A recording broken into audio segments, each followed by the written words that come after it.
जयन्ती मंगला काली भद्रकाली कपालिनी दुर्गा क्षमा शिवा धात्री स्वाहा स्वधा नमोस्तुते भगवत्यै नमः पराम्बिकायै नमः। तो चलिए हम लोग पिछले पाठ में व्यापारस्तु परामर्शः करणं व्याप्ति धीर भवेत अनुमायाम इस कारिकांश को देख रहे थे। आशा है आप सभी लोगों को समझ में आ गया होगा। क्या है अर्थ इसका कि अनुमिति के प्रति व्याप्ति ज्ञान करण है और परामर्श व्यापार है। ठीक है, इतनी सीधी सरल बात है। अनुमिति ज्ञान के प्रति कौन करण है कौन व्यापार है यही बता रहे हैं। इसको हम लोगों ने न्याय सिद्धांत मुक्तावली के साथ अच्छे से देख लिया, आप लोगों को समझ में आ ही गया होगा।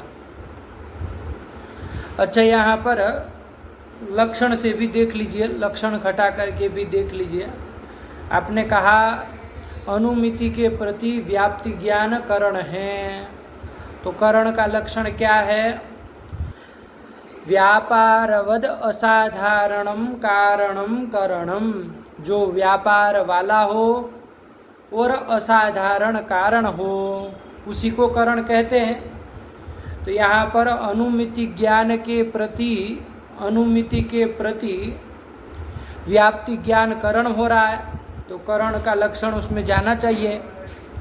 तो देख लीजिए, चला जाएगा, कोई बड़ी बात नहीं है, क्योंकि व्याप्ति ज्ञान जो है वो परामर्श रूप व्यापार वाला है ना। पर व्यापारवान हो गया कि नहीं हो गया? व्यापारवद असाधारण कारण जो होता है वही करण होता है। तो परामर्श रूपी जो व्यापार है तादृश व्यापारवान हो गया, व्यापारवत हो गया, व्याप्ति ज्ञान हो गया कि नहीं हो गया। और असाधारण कारण भी है, अनुमिति विकार्य विशेष के प्रति कारण है तो असाधारण कारण है, इसलिए ये व्याप्ति ज्ञान जो है ये करण बन जाता है। आया कि नहीं? तो व्यापारवद असाधारणम कारणम करणम, तो लक्षण भी कट जाएगा ना, तो लक्षण से भी पता रखिएगा, है ना, व्याप्ति ज्ञान करण है। अच्छा, परामर्श को व्यापार बताया। व्यापार का क्या लक्षण है? तज्जन्यत्वे सति तज्जन्य जनकत्वम व्यापारस्य लक्षणम, कि जो तत् से जन्य हो और तत् से जन्य का जनक हो वही व्यापार बनता है। आया ना? तत्पद से किसको लिया जाता है? अरे करण जो होता है, करणत्वेन अभिमत पदार्थ जो होता है उसी को तत्पद से लेते हैं, है ना। तो जैसे वहाँ पर दृष्टांत में ध्यान रखिए, जैसे घट जो है उसके प्रति करण कौन है? दंड करण है। और व्यापार क्या होता है? भ्रमी, भ्रमण। अरे दंड के द्वारा जब भ्रमण होता है ना, तभी ना घट उत्पत्ति होती है। तो दंड जो है वो घट के प्रति करण होता है ना। व्यापारवद असाधारण कारण होता है। व्यापार क्या है वहाँ पर? तो भ्रमी रूप व्यापार है, भ्रमी व्यापार है। भ्रमण, भ्रमी, ये क्या है? व्यापार है। तो व्यापार वाला भी हो गया और घट कार्य विशेष के प्रति चूंकि कारण है इसलिए असाधारण कारण भी हो गया दंड। तो व्यापारवद असाधारण कारण हो जाता है दंड। व्यापार क्या है वहाँ पर? भ्रमी, भ्रमण। तो उसका व्यापार का लक्षण भी वहाँ घटा ही लेते हैं। तज्जन्यत्वे सति तज्जन्य जनकत्वम, तत् करके किसको लेंगे? तो करणत्वेन अभिमत पदार्थ क्या है आपका? दंड है, तो उसी को तत्पद से लेंगे। तो दंड जन्यत्वे सति दंड जन्य जनकत्वम, ये दोनों दल उसमें जाने चाहिए, तभी हम भ्रमी को व्यापार कह पाएंगे। तो देख लीजिए, प्रथम है तज्जन्यत्वम, तो दंडजन्यत्वम भ्रमी में जाता ही है, दंड के द्वारा जन्य है भ्रमी, तो दंडजन्यत्वम भ्रमी में चला गया। और दंड जन्य जनकत्व भी जाना चाहिए। तो दंड से जन्य हुआ अनुमिति ज्ञान, क्षम्यता वहाँ का अनुमिति ज्ञान घट, दंड से जन्य हुआ घट, उसका जनक भ्रमी है, तो दंड जन्य घट जनकत्व भी भ्रमी में है। तो भ्रमी क्या बन जाता है? व्यापार बन जाता है। दंड जन्यत्व भी उसमें चला गया, दंड जन्य घट जनकत्व भी उसमें चला गया। एतावता भ्रमी जो है वो व्यापार बन जाती है। आया कि नहीं? ऐसे ही यहाँ पर प्रकृति में भी परामर्श को व्यापार बताया, तो व्यापार का लक्षण उसमें जाना चाहिए। तो देख लीजिए, तज्जन्यत्वे सति तज्जन्य जनकत्वम, व्यापार का लक्षण चला जाएगा। तत् से यहाँ पर किसको लेंगे? करण जो व्याप्ति ज्ञान है उसी को लेंगे। तो तत् करके लिया व्याप्ति ज्ञान। उस व्याप्ति ज्ञान जन्यत्वम परामर्श में है कि नहीं है? तो है। यदि वह्नि व्याप्यो धूमः, इस तरह का व्याप्ति का स्मरणात्मक ज्ञान न होता तो वह्नि व्याप्य धूमवान अयम पर्वतः, ये विशिष्ट वैशिष्ट्यावगाही ज्ञान हो पाता क्या? ये परामर्श ज्ञान हो पाता क्या? अरे वह्नि व्याप्य धूमः ये ज्ञान न हो, मतलब व्याप्ति ज्ञान न हो स्मरणात्मक, तो उसके उत्तर क्षण में परामर्श हो पाता क्या? नहीं हो पाता। आया कि नहीं? अरे जिसको रक्त दंड ये ज्ञान नहीं होगा, उसको रक्त दंडवान पुरुष ये ज्ञान हो सकता है? नहीं हो सकता। तो वैसे ही जिसको वह्नि व्याप्यो धूमः, इस तरह व्याप्ति का ज्ञान नहीं होगा, उसको वह्नि व्याप्य धूमवान अयम पर्वतः, इस तरह का विशिष्ट वैशिष्ट्यावगाही ज्ञान नहीं हो सकता। एतावता क्या आया कि व्याप्ति ज्ञान से जन्य है परामर्श, है ना? वह्नि व्याप्य धूमः, ये जो व्याप्ति ज्ञान है उससे जन्य है परामर्श। वह्नि व्याप्य धूमवान अयम पर्वतः, ये परामर्श ज्ञान उससे जन्य है। तो तज्जन्यत्वम चला गया, व्याप्ति ज्ञान जन्यत्वम परामर्श में है कि नहीं है? और व्याप्ति ज्ञान जन्य जनकत्वम भी जाना चाहिए। तज्जन्य जनकत्वम, तत् से लिया व्याप्ति ज्ञान, उससे जन्य है अनुमिति, और उस अनुमिति का ये जनक है परामर्श। एतावता क्या हो गया?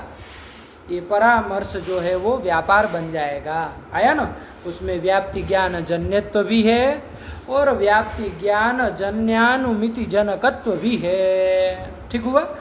तो व्यापार का लक्षण किस में चला गया? परामर्श में चला गया। जैसे वहाँ पर घट कार्य में दंडकरण था, व्यापार भ्रमी था, वैसे ही यहाँ पर अनुमित्यात्मक जो कार्य है उसमें करण व्याप्ति ज्ञान है और परामर्श व्यापार है। आया कि नहीं? चलिए, तो लक्षण के साथ भी जाने रहिएगा।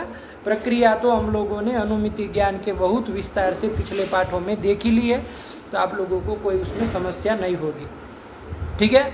चलिए, तो ये यहाँ तक का हम लोगों का विचार हो गया। व्यापारस्तु परामर्शः करणं व्याप्ति धीर भवेत अनुमायाम, यहाँ तक का हो गया। अब इसके बाद आगे का जो कारिकांश है उसको हम लोगों को देखना है। तो क्या आ रहा है आगे? ज्ञायमानम लिंगम तु करणम नहीं। देखिए 67वीं कारिका में अनुमायाम का अन्वय तो उधर कर दिया, अब उसके बाद का जो अंश है वहीं से देखना है।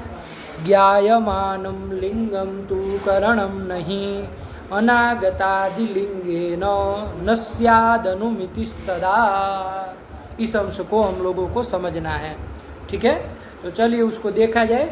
देखिए अवतरण इन्होंने बनाया है उस ग्रंथ का, उस कारिका का, मुक्तावली में, व्याख्या ग्रंथ में स्वयं विश्वनाथ पंचानन भट्टाचार्य जी ने क्या अवतरण बनाया? अत्र प्राचीनास्तु व्याप्यत्वेन ज्ञायमानं लिंगम अनुमितिकरणमिति वदन्ति तद्दूषयति ज्ञायमानमिति। देखो, ज्ञायमानम लिंगम तु करणम नहीं, इस कारिका का अवतरण बनाया।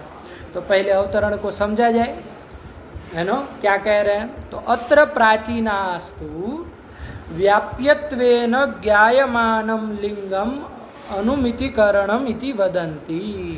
ठीक है ना। यहाँ पर अभी तो मत बता दिया कि अनुमिति के प्रति कौन करण है, कौन परामर्श है वगैरह चर्चा हम लोगों ने कर ली। अब कुछ कुछ प्राचीन लोग जो है वो इस तरह का भी कुछ व्याख्यान करते थे। क्या कहते थे?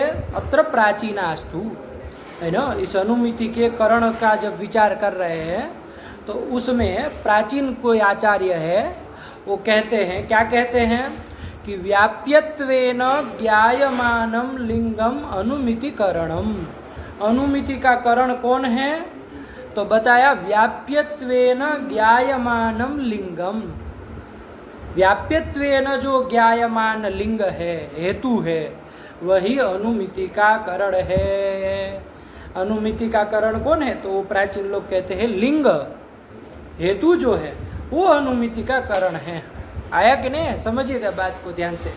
व्याप्यत्वेन ज्ञायमान जो लिंग है, लिंग ज्ञान को नहीं कह रहे, ज्ञायमान जो लिंग है, ज्ञान विषयी भूत जो लिंग है, हेतु है, उसको करण मानते हैं, अनुमिति का करण कहते हैं कोई कोई प्राचीन लोग। आया कि नहीं आया? अरे अभी तो क्या कहा हम लोगों ने कि भाई लिंग का ज्ञान कारण है अनुमिति के प्रति। अरे परामर्श को कारण मानते हैं ना अनुमिति के प्रति, तो परामर्श क्या है? वो लिंग का ज्ञान ही तो है। वहनी व्याप्य धूमवान अयम पर्वतः, वहनी व्याप्य जो धूम, तादृश धूम वाला पर्वत, ऐसा जो ज्ञान है, इस ज्ञान को हमने कारण माना है ना। इस ज्ञान को हमने क्या माना? कारण माना है ना। लिंग ज्ञान को कारण माना था, तो लिंग ज्ञान को हम क्या मानते थे? करण मानते हैं। आया कि नहीं? लेकिन कोई कोई प्राचीन आचार्य लोग क्या कहते हैं? व्याप्यत्वेन ज्ञायमानं लिंगम करणम। व्याप्यत्वेन है ना, व्याप्ति विशिष्टत्वेन ज्ञायमानं ज्ञान विषयी भूतम यद लिंगम तत्करणम। लिंग को करण मानते, लिंग ज्ञान को करण न मान करके, लिंग परामर्श को कारण न मान करके ज्ञायमानम लिंगम करणम ये कहते हैं। आया कि नहीं? अभी स्पष्ट हो जाए, मतलब दोनों में अंतर समझ में आ जाएगा अभी। ठीक है ना। अभी जो कह रहे हैं उसके मत को समझ लीजिए। अत्र प्राचीनास्तु व्याप्यत्वेन ज्ञायमानं लिंगम अनुमितिकरणम इति वदन्ति। आया कि नहीं आया? तद्दूषयति, उन प्राचीनों का मत दूषित कर रहे हैं, खंडन कर रहे हैं। आया कि नहीं? प्राचीनों के मत का खंडन कर रहे हैं। क्या ग्रंथ के द्वारा? ज्ञायमानं लिंगम तु करणम नहीं, इस कारिकांश के द्वारा, है ना। प्राचीन आचार्यों को मत समझ में आया? प्राचीन आचार्य लोग क्या मानते हैं? लिंग ज्ञान को कारण न मान करके ज्ञान विषयी भूत जो लिंग है उसको क्या मानते हैं? करण मानते हैं, कारण मानते हैं। आया कि नहीं आया? आया नो। तो ये प्राचीनों का मत था। उसका यहाँ पर वो ज्ञायमानं लिंगम तु करणम नहीं, इस कारिकांश के द्वारा उस प्राचीन मत का खंडन कर रहा है, उसको दूषण दे रहा है, दूषित कर रहा है। तद्दूषयति ज्ञायमानमिति, ज्ञायमानं लिंगम तु करणम नहीं। देखिए क्या कह रहे हैं कि ज्ञायमानं लिंगम करणम नहीं भवति, है ना। कि ज्ञायमान जो लिंग है वो करण नहीं होता है ना। प्राचीनों के मत का खंडन कर रहे, युक्ति पूर्वक करेंगे, ऐसा नहीं कि खाली बोल दिए कि नहीं होता है ना। युक्ति भी बताएंगे, कबड़ाइए नहीं। अभी फिलहाल उसका खाली खंडन कर रहे हैं कि ज्ञायमानं लिंगम तु करणम नहीं। ज्ञायमान जो लिंग है, ज्ञायमान समझ में आ रहा है? ज्ञायते यत् तत् ज्ञायमानम, ज्ञा धातु से शानच किया है कर्म में, कर्मणि शानच। ज्ञायते यत् तत् ज्ञायमानम, मतलब ये और वर्तमान काल में शानच होता है, अरे लट के स्थान पे होता है ना। तो वर्तमान कालिक ज्ञान विषय, ये ज्ञायमान का अर्थ होता है। ज्ञायमान का अर्थ क्या होगा? वर्तमान कालिक ज्ञान विषय, वर्तमान कालिक ज्ञान का जो विषय वही ज्ञायमान कहलाता है। तो ऐसा जो ज्ञायमान लिंग है वो अनुमिति का करण नहीं हो सकता है। वही कह रहे कि ज्ञायमानम लिंगम तु करणम नहीं अनुमितिम प्रति ज्ञायमानम लिंगम करणम नहीं न भवती, नहीं भवती, नहीं हो सकता है। आयक ने क्यों नहीं हो सकता है प्रश्न होगा ना। देखो आगे लिख भी रहे मुक्तावली देखिए, लिंगस्य अनुमित्यकरणत्वे युक्तिम आह, कि लिंग जो है वो अनुमिति का करण नहीं है, ये तो बताया।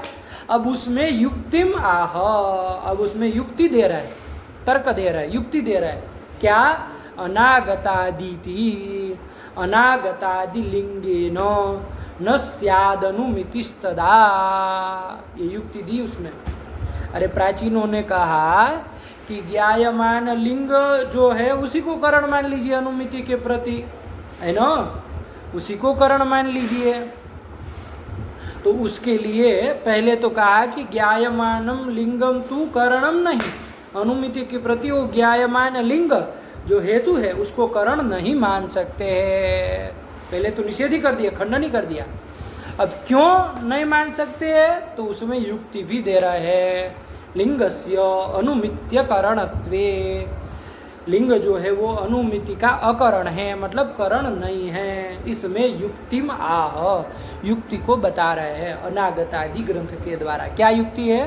तो अनागतादि लिंगे न स्याद अनुमितिस्तदा, तदा अनागतादि लिंगे न अनुमिति ही न स्यात्। तदा, तदा मतलब यदि आप क्या लिंग को करण मान लेंगे, अनुमिति के प्रति करण किसको मानेंगे? यदि लिंग को करण मानेंगे आप प्राचीन लोग, तो अनागतादि लिंगे न अनुमिति ही न स्यात्। अनागत आदि से अतीत लिंगों के द्वारा, हेतुओं के द्वारा अनुमिति नहीं हो पाएगी। आया कि नहीं आया? आपके प्राचीनों के मत में ये समस्या आएगी। यदि लिंग को कारण मानेंगे तो अनागत और अतीत लिंगों के द्वारा अनुमिति नहीं हो पाएगी। आया कि नहीं आया? यही समझिएगा। देखिए अनागत जैसे वर्तमान कालिक धूम के द्वारा होती है ना अनुमिति, जैसे यहाँ पर्वत में वर्तमान कालिक धूम है, उस धूम को देख करके अब लोगों को आगे जा कर के अनुमिति हुई। तो वर्तमान कालिक जैसे धूम से हम लोगों को वन्य की अनुमिति होती है पर्वत आदि में, उसी प्रकार अनागत यानी कि भविष्यत कालिक जो धूम है, भावी जो धूम है, उसके द्वारा भी अनुमिति होती है। और अतीत जो धूम है, भूतकालिक जो धूम है, उसके द्वारा भी हम लोगों को अनुमिति होती है। लेकिन वो अनुमिति आपके मत में नहीं हो पाएगी। आया कि नहीं? अब आप कहेंगे कि भविष्यकालिक धूम से कहाँ हम लोगों को वहनी की अनुमिति होती है, भूतकालिक धूम से हम लोगों को कहाँ वहनी की अनुमिति होती है? प्रश्न होगा कि नहीं होगा? अरे वर्तमान कालिक जो धूम है ना, पर्वत में जैसे धूम है, उस धूम को देख के वन्य की अनुमिति हुई, तो वर्तमान कालिक धूम से तो अनुमिति होती है, ये तो हम लोगों को स्पष्ट पता है। अब अतीत धूम से और भावी धूम से कहाँ अनुमिति होती है? तो ध्यान रखिए, बता रहे हैं आप लोगों को। हम लोगों को भावी धूम से भविष्यकालिक हेतु के द्वारा भी, भूतकालिक हेतु के द्वारा भी अनुमिति होती है। वो अनुमिति नहीं हो पाएगी। प्राचीनों के मत में ये दोष आएगा। है कि नहीं? अब पहले ये समझो कि कहाँ पर भविष्यकालिक अनुमिति होती है, क्षमता भविष्यकालिक हेतु के द्वारा अनुमिति होती है, और कहाँ पर अतीतकालिक हेतु के द्वारा अनुमिति होती है, भूतकालिक हेतु के द्वारा अनुमिति होती है। तो उसको समझे हम लोग, है ना। जैसे पहले भविष्यकालिक हेतु के द्वारा अनुमिति होती है। जैसे कोई नई यज्ञशाला बनी हो, तो वहाँ यज्ञशाला को हम लोग देखने जाते हैं, तो वहाँ पर क्या होता है, वहाँ यज्ञशाला में जहाँ नीचे वो कुंड वगैरह बनाया गया होता है, यज्ञ कुंड, तो उसके ऊपर की साइड में वहाँ पर जाली वाली बनाते हैं ना, ताकि धुआं वहाँ से निकल जाए। तो जाली वाली को देख करके हम लोगों को क्या समझ में आता है कि यहाँ ये देखो धूम को निकलने की जगह बनाई गई है ना। तो ये धूम देखो, अभी वहाँ पर धूम है नहीं, अभी तो यज्ञशाला नई बनाई हुई है, नई बनी हुई है, आया कि नहीं आया। तो अभी तो भविष्य काल में यज्ञ याग आदि होंगे, धुआं होगा तब निकलेगा। लेकिन अभी इस समय हम लोगों को क्या हो रहा है, वो जाली को देख करके वो जो भविष्यत कालिक धूम है उसके द्वारा, कि भाई ये जाली को देख के ये होता है ना कि भाई यहाँ से देखे धूम निकलेगा, है ना। तो वो जो भविष्यत कालिक धूम है उसके द्वारा वहाँ पर हमको भविष्यत कालिक वहनी की अनुमति होती है। यहाँ पर देखिए धुआं निकलेगा, इसका मतलब यहाँ पर आग भी होगी। यहाँ धुआं निकलने की जगह बनाई है, इसका मतलब यहाँ पर आग भी होगी, वन्नी भी यहाँ पर नीचे होगी, आयक ने। तो यहाँ पर क्या हुआ, ये भविष्यत कालिक धूम के द्वारा, भावी धूम के द्वारा भावी वन्नी की अनुमति हम करते हैं कि नहीं करते हैं। क्या अनुमान करते हैं, यम यज्ञशाला वह्निमति भविष्यति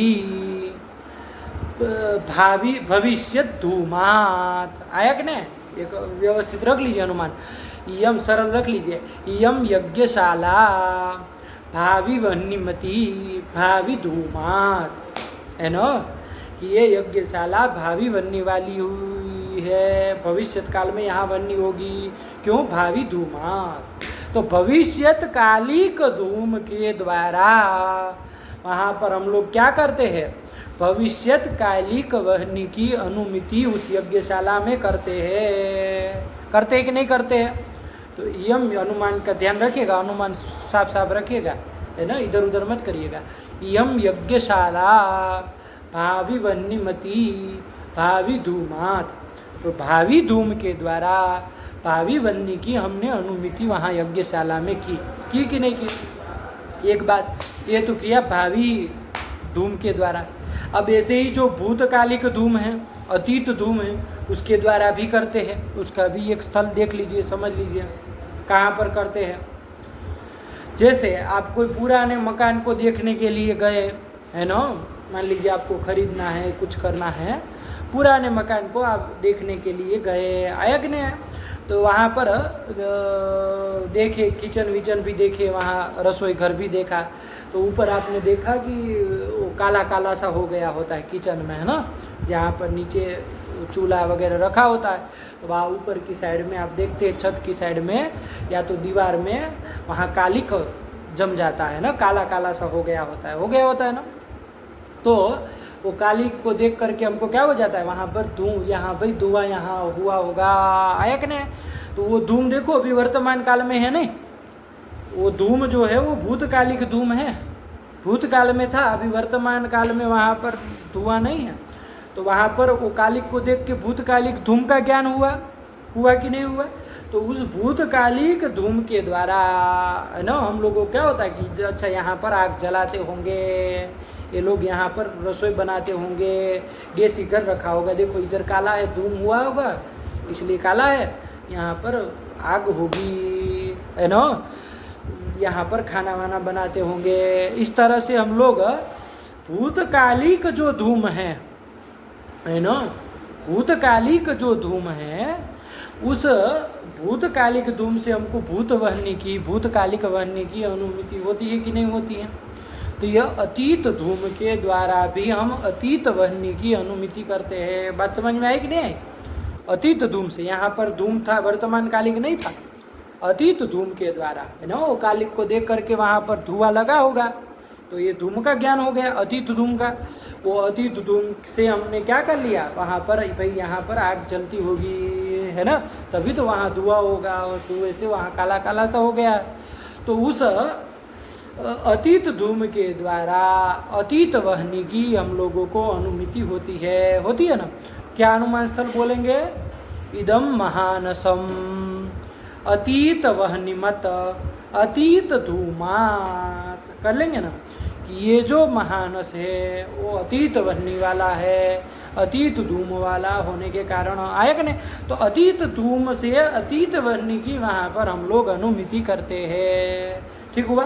तो एतावता क्या समझ में आया आप लोगों को कि जिस तरह से वर्तमान कालिक हेतु के द्वारा अनुमिति होती है, उसी प्रकार भविष्यत कालिक और भूतकालिक हेतु के द्वारा भी अनुमिति होती है। ये बात आप लोगों को समझ में आई? हम लोग करते भी है, ऐसे कई जगह करते हैं। आयक ने ये तो एक दृष्टांत के रूप में दिया, वरना इस तरह से अतीत हेतु और अतीत हेतु और अनागत हेतु के द्वारा भी हम लोग अनुमिति करते हैं। आयक ने तो अब प्राचीनों के मत में समस्या क्या आएगी? ये अनुमिति तो हमको होती है, आपको पक्का पता समझ में आ गया। अब प्राचीन लोगों के मत में यह अनुमिति नहीं हो पाएगी। क्यों नहीं हो पाएगी? क्योंकि वो प्राचीन लोग तो क्या कह रहे हैं?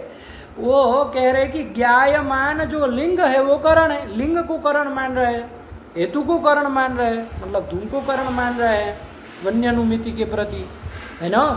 तो अब यहाँ जहाँ अनुमिति हम लोगों ने दो जगह देखी, वहाँ पर तो धूम है ही नहीं।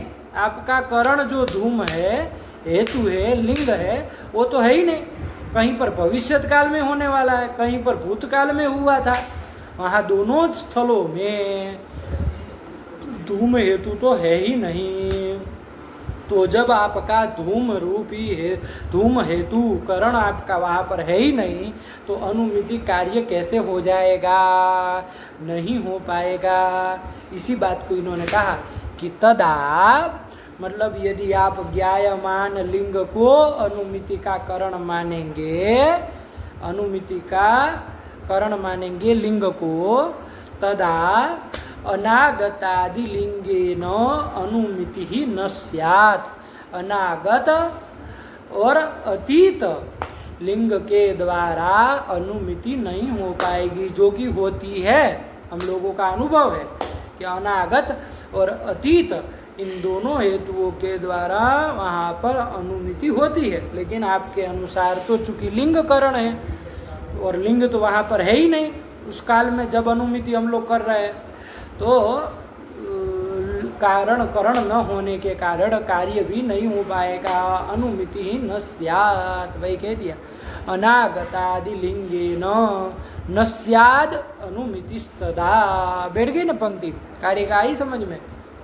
तो यही प्राचीन मत का संयुक्तिक खंडन कर दिए, युक्तिपूर्वक खंडन कर दिए। देखिए मुक्तावली क्या लिख रहे हैं, देखो वही समझा रहे। यदि अनुमितौ लिंगम करणम स्यात्, कि भैया यदि अनुमिति के प्रति लिंग करण होगा, हेतु करण होगा, तदा अनागतेन लिंगेन विनष्टेन च अनुमितिर न स्यात्। उस अनागत लिंग के द्वारा, अनागत यानी भविष्यत कालिक लिंग के द्वारा, और विनष्टेन च लिंगेन, विनष्ट जो लिंग है मतलब अतीत जो भूतकालिक जो लिंग है, उसके द्वारा अनुमितिर न स्याद्, अनुमिति नहीं होगी। क्यों? अनुमिति करणस्य लिंगस्य तदानीम अभावात्। क्योंकि अनुमिति का जो करण आपने माना लिंग को, वो लिंग तो वहाँ पर है ही नहीं उक्त दोनों स्थलों में। आया कि नहीं आया? न वहाँ यज्ञशाला में था, न वहाँ वो किचन में था, महानस में था, कहीं पर भी वो लिंग जो था हेतु धूम, वो तो वहाँ पर उस काल में है ही नहीं। तो जो चीज़ है ही नहीं वो कैसे कार्य को पैदा कर देगी? आया कि नहीं आया? तो अनुमिति करणस्य लिंगस्य तदानीम अभावात्। अनुमिति का करण जो लिंग आप प्राचीनों ने माना है वो तो वहाँ पर है ही नहीं। आया कि नहीं? इसलिए आपके मत में ये समस्या आएगी, उस अनुमिति की अनापत्ति होने लगेगी। आया कि नहीं? हम लोगों को ये समस्या नहीं है ना, हम लोगों को ये समस्या नहीं है, नवी आचार्य लोगों को। क्यों? क्योंकि हम लोगों ने लिंग को करण नहीं माना है, लिंग ज्ञान को करण माना है ना। चाहे व्याप्ति ज्ञान के रूप में कहो, चाहे परामर्श के रूप में कहो, हमने ज्ञान को ही अनुमिति का कारण माना है ना। कि वन्य व्याप्य धूमवान अयम पर्वत, ये परामर्श होगा उसके उत्तर क्षण में क्या हो जाएगी, अनुमिति हो जाएगी। तो हमको लिंग का ज्ञान होना चाहिए, हमको वहाँ लिंग की जरूरत नहीं है, हमने लिंग के ज्ञान को, है ना, लिंग के ज्ञान को हम लोगों ने करण माना है। तो लिंग का ज्ञान तो दोनों जगह हो ही जाएगा, है ना। लिंग का ज्ञान तो वहाँ पर यज्ञशाला में वो जाली को धूम के निकलने की निर्गमन के लिए जो जाली बनाई थी, उस जाली को देख के वहाँ पर भविष्यकालिक धूम का ज्ञान तो हो ही गया, धूम का ज्ञान तो हम लोगों को हो ही गया, लिंग का ज्ञान हो गया। और वो जो महानस था वहाँ पर वो कालिक को देख करके हमको धूम का ज्ञान हो ही गया। तो धूम का ज्ञान तो दोनों जगह है, धूम भले नहीं है, लिंग भले नहीं है, लेकिन लिंग का ज्ञान तो हो ही रहा है। आया कि नहीं आया? तो उस लिंग ज्ञान के द्वारा हम लोगों को अनुमिति होने में कोई दिक्कत नहीं है। हम लोग तो चूँकि लिंग ज्ञान को कारण मानते हैं, वो उक्त दोनों स्थलों में है ही लिंग ज्ञान, तो उससे अनुमिति हो जाएगी। तो हमारे मत में कोई समस्या नहीं है। लेकिन आप प्राचीन लोगों के मत में वहाँ उक्त दोनों स्थलों में लिंग के न होने के कारण अनुमिति नहीं हो पाएगी। तो यही मुख्य आपत्ति है। आया कि नहीं? वही कह दिए, एक बार पढ़ लीजिए। यद्यनुमितौ लिंगम करणम स्यात् तदा अनागतेन लिंगेन विनष्टेन च अनुमितिर्न स्यात् अनुमितिकरणस्य लिंगस्य तदानीम अभावात्। समझ में आया कि नहीं आया? चलिए, यही कर दिया। कारिकांश भी आप लोगों को समझ में आ ही गया होगा। लिंगम तु करणम नहीं, ये के द्वारा तो प्राचीनों के मत का खंडन कर दिए कि लिंग जो है वो करण नहीं है। क्यों नहीं है? तो उसमें युक्ति अगली पंक्ति में थी, अनागतादि लिंगेन न स्यादनुमितिस्तदा, कि यदि उसको लिंग को करण मानेंगे तो अनागत और अतीत लिंगों के द्वारा अनुमिति नहीं हो पाएगी। आया कि नहीं? चलिए, तो यही प्राचीनों के मत का खंडन इन्होंने कर दिया। आशा है आप लोगों को समझ में आ गया होगा। कोई भी दिक्कत हो तो बेझिझक पूछिएगा। इस पाठ को यहीं पर रखा जाए। एक बात और ध्यान दीजिए, ये केवल ये एक दोष नहीं है ना, और भी दोष है। लिंग को करण मानने में भी, यदि लिंग को करण माने, लिंग ज्ञान को करण न मान करके यदि लिंग को करण माने तो और भी दोष है। वहाँ पर देखो टीका टिप्पणियों में लिखा होगा, देखो यहाँ दिनकरी में लिख दिया इदम उपलक्षणम, कि ये उपलक्षण है। एक दोष दिखा दिया मूलकार ने, लेकिन और भी दोष है, गौरवादी दोष है। लेकिन कुछ छोड़ दिया जाए, आप लोग भी लगाइए, दिनकरी भी देखिए, प्रयास करिए लगाने का, समझ में आ जाएगा। नहीं आए तो पूछिएगा तो स्पष्ट करेंगे। आया कि नहीं आए? लेकिन फिलहाल इन्होंने एक दोष दे करके यहाँ पर इस चीज़ को विराम दिया। ठीक है ना? तो चलिए पाठ को यहाँ पर रखा जाए, समय भी हो गया है। आप लोग इतना लगा लीजिए, फिर अगले पाठ में मिलते हैं। भगवते नमः, पराम्बिकायै नमः। अस्तु।